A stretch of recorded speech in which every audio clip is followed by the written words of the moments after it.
ZEE5 ಇರುವಾಗ ನೀವು ನಿಮ್ಮ ನೆಚ್ಚಿನ ಶೋಗಳನ್ನ ಎಂದಿಗೂ ಮಿಸ್ ಮಾಡಿಕೊಳ್ಳುವುದಿಲ್ಲ. ಅದು ಸಂಪೂರ್ಣ ಉಚಿತವಾಗಿ. ಅದ್ಗೆ ಇವತ್ ನಮ್ಮ ಮನೇಲಿ ಏನ್ ವಿಶೇಷ? ಆರತಿ ತಟ್ಟೆ ಎಲ್ಲ ತಯಾರು ಮಾಡ್ಕೊತಿದ್ದೀರಾ? ಅದು ನಮ್ಮ ಮನೆ ಮುಂದೆ ಜಂಬೂ ಸವಾರಿ ಬರುತ್ತಂತೆ. ಜಂಬೂ ಸವಾರಿನಾ? ನಾನು ಹೋಗಿ ನೋಡ್ತೀನಿ ಅದ್ ಹೆಂಗ್ ಬರುತ್ತೆ ಅಂತ. ಇದಕ್ಕೆ ವಾಪಸ್ ಬಂದ್ಬಿಟ್ಟೆ, ಹೋಗಿ ನೋಡ್ಕೊಂಬಾ. ಅಣ್ಣ, ಜಂಬೂ ಸವಾರಿ ಹೊರಡೋದು ಮೈಸೂರಲ್ಲಲ್ವಾ? ನಮ್ಮೂರಲ್ಲಿ ಈ ಹೊತ್ತಲ್ಲಿ ಯಾರಣ್ಣ ಅದನ್ನೆಲ್ಲ ಮಾಡ್ತಾರೆ? ತಮಗೆ ಈಗ ಜ್ಞಾನೋದಯ ಆಯ್ತೇನೋ? ಕಾಲ್ ಎಳಿತಾ ಇದ್ಯಾ? ಎಲ್ರ ಮುಂದೆ ಪ್ರಶಸ್ತಿ ತಗೊಂಡು ಮನೆಗೆ ಬರ್ತಾ ಇರೋದು ರಾಹುಲ್ ಮೇಷ್ಟ್ರು. ಅವ್ರಿಗೆ ಆರತಿ ಎತ್ತಬೇಕು ಅಂತ ಎಲ್ಲ ತಯಾರಿ ಮಾಡ್ಕೊತಾ ಇದ್ದೀವಿ. ಇಷ್ಟೆಲ್ಲ ಗೊತ್ತಿದ್ದು ಯಾರಿಗೆ ಏನು ಎತ್ತ ಅಂತ ಮತ್ತೆ ಮತ್ತೆ ಕೇಳ್ತೀಯಲ್ಲ?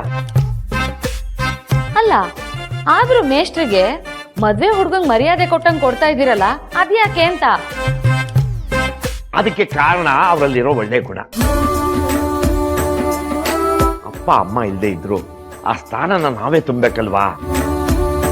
ಒಂಟಿ ಜೀವನ ನಡೆಸೋದು ಎಷ್ಟು ಕಷ್ಟ ಅಂತ ಆ ಹುಡುಗನ್ ನೋಡಿದ್ರೆ ಗೊತ್ತಾಗುತ್ತೆ. ನಿಮ್ಮ ಅಣ್ಣ ಆಸ್ಪತ್ರೆಯಲ್ಲಿದ್ದಾಗ ದುಡ್ಡು ಹೊಂದಿಸೋದಿಕ್ಕೆ ಅವನೆಷ್ಟು ಕಷ್ಟಪಟ್ಟ ಅಂತ ನನಗೆ ಗೊತ್ತು. ಈಗ ಅವನು ನಮ್ಮನೆ ಮಗನ್ ತರ ಇದ್ದಾನೆ. ಒಳ್ಳೆ ಮನಸ್ಸಿರೋ ಹುಡುಗನ್ಗೆ ನಾವಿಷ್ಟು ಮಾಡದೇ ಇದ್ರೆ ಹೇಗೆ?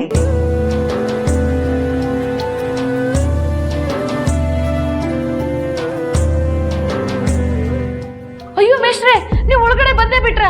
ನಾವು ಆರತಿ ಮಾಡಿ ಒಳಗಡೆ ಬರ್ ಮಾಡ್ಕೋಬೇಕು ಅಂತಿದ್ವಿ. ಅದೆಲ್ಲ ಏನು ಬೇಡ.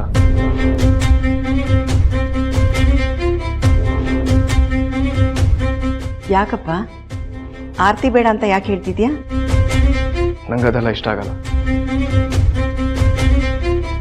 ಹೋಗ್ಲಿ ಬಿಡಿ, ಬೇಡ ಬಿಡಿ, ಅದೆಲ್ಲ ನಿಮ್ಮ ವೈಯಕ್ತಿಕ ಅಭಿಪ್ರಾಯ. ಅಂತೂ ಮನೆಗೆ ಪ್ರಶಸ್ತಿ ತಗೊಂಡ್ಬಂದ್ರಲ್ಲ, ತುಂಬಾ ಸಂತೋಷ ಆಯ್ತು. ನಿಮ್ ಪ್ರಶಸ್ತಿ ನಾನು ಸ್ವಲ್ಪ ನೋಡ್ಬೋದಾ? ನೋಡೋಣ, ಎಷ್ಟು ಚೆನ್ನಾಗಿದೆ. ಲೋ ನರಸಿಂಹ, ನೋಡ್ದೇನೋ? ಇಷ್ಟು ವರ್ಷದಿಂದ ಈ ಮನೇಲಿ ಬಿಟ್ಟಿ ಕೂಳ್ ತಿನ್ಕೊಂಡಿದ್ಯಾ. ನಿನ್ನಿಂದ ನಮ್ಗೆ ಯಾರಿಗೂ ಖುಷಿ ಅನ್ನೋದೇ ಇಲ್ಲ. ನಿನ್ನೆ ಮೊನ್ನೆ ಅತಿಥಿಯಾಗಿ ಬಂದಿರೋ ಮೇಷ್ಟ್ರು ಸಾಧನೆಗೆ ಮೆಚ್ಚಿ ಪ್ರಶಸ್ತಿ ಕೊಟ್ಟಿದ್ದಾರೆ. ಇದನ್ನೆಲ್ಲ ನೋಡಿ ನಮ್ಗೆ ಎಷ್ಟು ಖುಷಿ ಆಗ್ತಿದೆ ಗೊತ್ತಾ?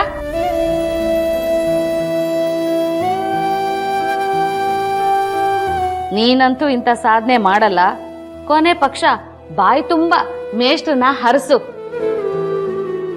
ಮೇಷ್ಟ್ರು ಸಾಧನೆ ಮಾಡಿರೋದು ನನಗೂ ಖುಷಿನೇ ಆಯ್ತೆ.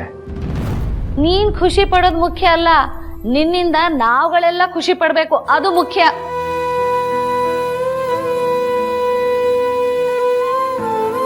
ಅಂಬುಜ, ಈಗ ಅದ್ರ ಬಗ್ಗೆ ಮಾತಾಡೋ ಹೊತ್ತೇನೆ? ಆಯ್ತು ಬಿಡಿ, ಹೆತ್ತ ಮಗನ್ನ ನೀವೆಲ್ಲಿ ಬಿಟ್ಕೊಡ್ತೀರಾ?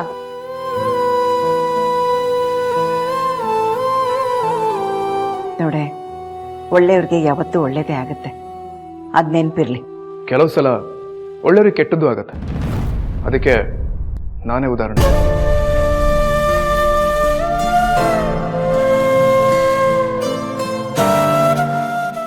ಏನಪ್ಪ ಹೇಳ್ತಿದ್ಯಾ? ಅಷ್ಟೇ, ನೀವು ಬಂದಾಗಿಂದ ನಾನು ನೋಡ್ತಾನೆ ಇದ್ದೀನಿ. ಯಾಕೋ ಪ್ರಶಸ್ತಿ ತಗೊಂಡಿರೋ ಕಳೆ ನಿಮ್ಮ ಮುಖದಲ್ಲಿ ಕಾಣ್ತಾನೆ ಇಲ್ವಲ್ಲ? ಏನಾಯ್ತು ಮೇಷ್ಟ್ರೆ? ಏನಿಲ್ಲ. ನೀವು ಏನೋ ಸಾಧನೆ ಮಾಡಿ ಬರ್ತಾ ಇದ್ದೀರಿ ಅನ್ನೋ ಖುಷಿಗೆ ಇವತ್ತು ವತ್ಸಲ ಮನೆಯಲ್ಲಿ ಹೋಳಿಗೆ ಅಡಿಗೆ ಮಾಡಿದ್ದಾಳೆ. ನೀವು ಬರ್ಲಿ, ಎಲ್ಲರೂ ಒಟ್ಟಿಗೆ ಕೂತು ಊಟ ಮಾಡೋಣ ಅಂತ ನಾವೆಲ್ಲ ಕಾಯ್ತಾ ಇದ್ರೆ ನೀವ್ಯಾಕೋ ಬೇಜಾರಲ್ಲಿದ್ದೀರಲ್ಲ?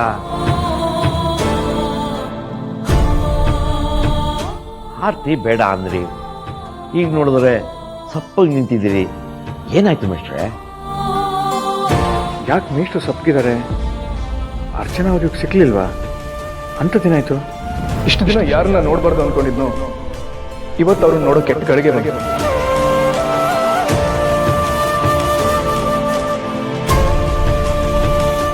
ಅದಕ್ಕೆ ಸ್ವಲ್ಪ ಬೇಜಾರಾಗಿದೆ. ಮಾತೇ ಅರ್ಥ ಆಗ್ತಾ ಇಲ್ವಲ್ಲ? ಯಾರವರು, ಏನ್ ವಿಷಯ? ಏನಿಲ್ಲ, ಕ್ಷಮಿಸಿ. ನಾನು ಸ್ವಲ್ಪ ಹೊತ್ತು ಒಬ್ಬನೇ ಇರಬೇಕು.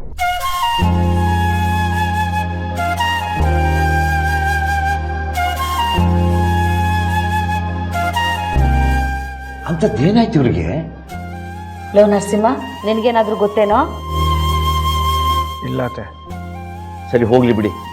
ಈಗ ಯಾರು ಅವ್ರನ್ನ ಏನು ಎತ್ತ ಅಂತ ಪ್ರಶ್ನೆ ಮಾಡಕ್ಕೆ ಹೋಗ್ಬೇಡಿ. ಸ್ವಲ್ಪ ಹೊತ್ತಾದ್ಮೇಲೆ ಅವರೇ ಎಲ್ಲ ಹೇಳ್ತಾರೆ. ಸರಿ ರೀ.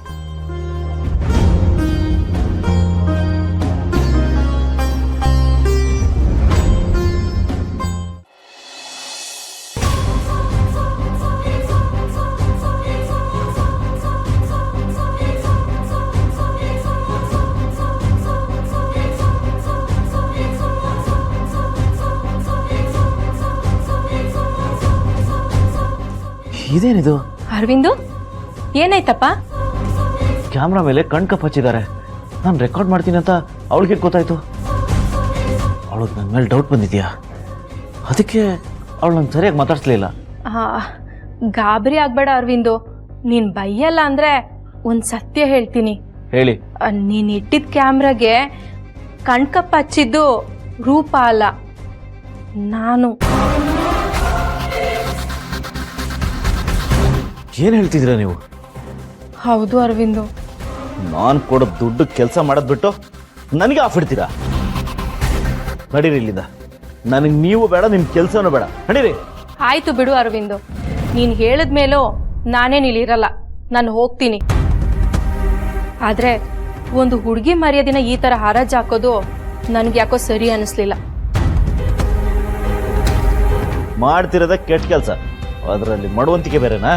ನೀನ್ ರೂಪಂಗ್ ಮೋಸ ಮಾಡ್ತಿದ್ಯಾ ಅಂತ ಗೊತ್ತಿದ್ರು ನನಗೂ ಒಂಚೂರು ದುಡ್ಡು ಸಿಗತ್ತಲ್ಲ, ನನ್ನ ಜೀವನನೂ ಸೆಟ್ಲ್ ಆಗುತ್ತೆ ಅನ್ನೋ ದುರಾಸೆಗೋಸ್ಕರ ನಾನು ಇಲ್ಲಿಗೆ ಬಂದೆ. ಆದ್ರೆ ನೀನ್ ಅವಳ ಈ ತರ ಎಲ್ಲ ಮಾಡೋದು ನಿಜವಾಗ್ಲೂ ತಪ್ಪು ಅರವಿಂದು. ಹೌದು, ನಾನು ಕ್ಯಾಮ್ರಾ ಫಿಕ್ಸ್ ಮಾಡಿದ್ದು ನಿಮ್ಗೆ ಗೊತ್ತಾಯ್ತು? ನೀನು ಕ್ಯಾಮ್ರಾ ಇಡ್ತಿದ್ದಿದ್ನ ನಾನು ನೋಡ್ದೆ. ಅದಕ್ಕೆ ನಾನೇ ಹೋಗಿ ಕ್ಯಾಮ್ರಾಗೆ ಕಣ್ಕಪ್ಪ ಹಚ್ಬಿಟ್ಟು ಬಂದೆ.